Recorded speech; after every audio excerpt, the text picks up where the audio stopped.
6 মাসের মাজিদ হোসেন।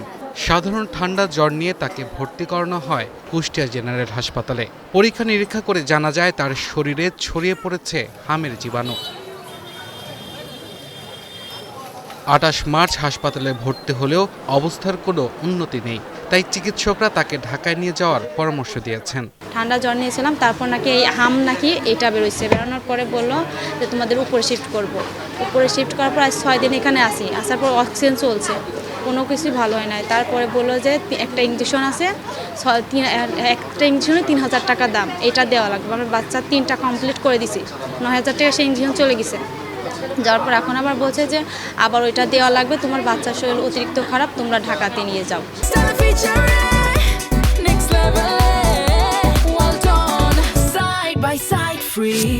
কুষ্টিয়া জেনারেল হাসপাতালে চিকিৎসাধীন 24 শিশু।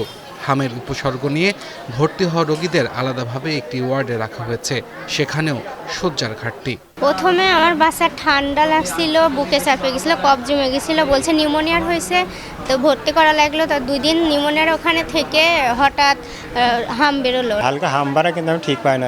প্রথম ডাক্তার কাছে নিয়ে যাই, গ্রাম অঞ্চলে ডাক্তার আছে, ডাক্তার কাছে নিয়ে গেলে ডাক্তার হলো ভুল চিকিৎসা দেয়। হামের মানে জ্বরের ওষুধ দেয়, জ্বর ঠান্ডা কাশির ওষুধ দেয়। তারপর ওষুধ খাওয়ানোর 1 ঘন্টা পর থেকে দেখছে যে বাচ্চারা নিঃশ্বাস বন্ধ হয়ে যাচ্ছে, মানে অতিরিক্ত জ্বর এসে গেছে। এত বড় একটা মারাত্মক জিনিস, বাচ্চা মারা যাবে, আমরা কখনো কল্পনা তো ভাবি নাই।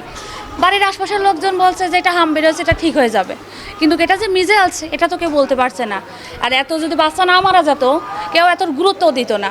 হাসপাতালে অক্সিজেন সাপোর্ট রয়েছে, তবে কোনো ভেন্টিলেশন সাপোর্ট নেই। 3 জন চিকিৎসক ও 3 জন নার্সের তত্ত্বাবধানে রোগীদের সেবা দেওয়া হচ্ছে। আমাদের এখানে একটাই মাত্র মৃত্যু হয়েছে, সেটা প্রথম দিকের ঘটনা।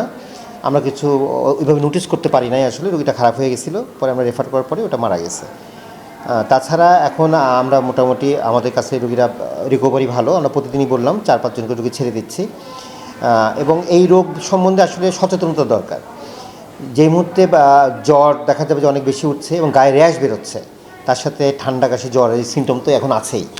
তো এই ব্যাপারগুলো দেখা মাত্রই রোগীর অভিভাবকরা যেন সাথে সাথে ডাক্তারের শরণাপন্ন হয়।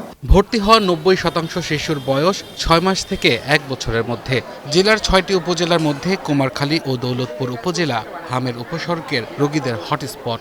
গত 24 ঘন্টা হচ্ছে সদর হাসপাতালে 37 জন, কুষ্টিয়া মেডিকেল কলেজে 42 জন, 5 উপজেলা হেলথ কমপ্লেক্স মিলে 11 জন নতুন রোগী গতকালকে লাস্ট 24 আওয়ার্স। টোটাল কেসের মধ্যে একটা সাসপেক্টেড মিজলসের ডেথ ছিল, সে ঢাকাতে রেফার হয়েছিল, ঢাকাতে গিয়ে মারা গেছে। কুষ্টিয়ায় হামের উপসর্গ নিয়ে চিকিৎসা নিচ্ছে 97 শিশু। জেলার 5টি উপজেলা স্বাস্থ্য কমপ্লেক্স, কুষ্টিয়া মেডিকেল কলেজ হাসপাতাল ও কুষ্টিয়া জেনারেল হাসপাতালে তাদের ভর্তি করা হয়েছে। এর মধ্যে শুধু গত 24 ঘন্টাতেই মেডিকেল কলেজ হাসপাতালে ভর্তি হয়েছে 11 জন।